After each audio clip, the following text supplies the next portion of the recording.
नमस्कार दोस्तों, आज हम बताने जा रहे हैं एल्सिन 250 mg टैबलेट के बारे में। ये एल्सिन 250 mg टैबलेट क्या है, कब और क्यों लिया जाता है, इसका डोज क्या है, इसका साइड इफेक्ट क्या है, सारा चीज़ बताएंगे। तब तक मेरे चैनल पर बने रहे। तो दोस्तों, एल्सिन 250 mg टैबलेट एक एंटीबायोटिक दवा है जो कि बैक्टीरियल इन्फेक्शन में दिया जाता है। अब बात करते हैं दोस्तों, इसका यूज कहाँ कहाँ होता है। इसका यूज निमोनिया, खांसी, बुखार, गले के इन्फेक्शन, कान के इन्फेक्शन, पेशाब में जलन में दिया जाता है।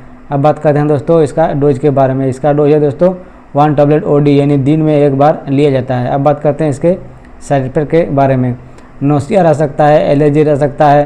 तो दोस्तों आज के लिए इतना ही, मिलते हैं नेक्स्ट वीडियो में। तब तक के लिए धन्यवाद।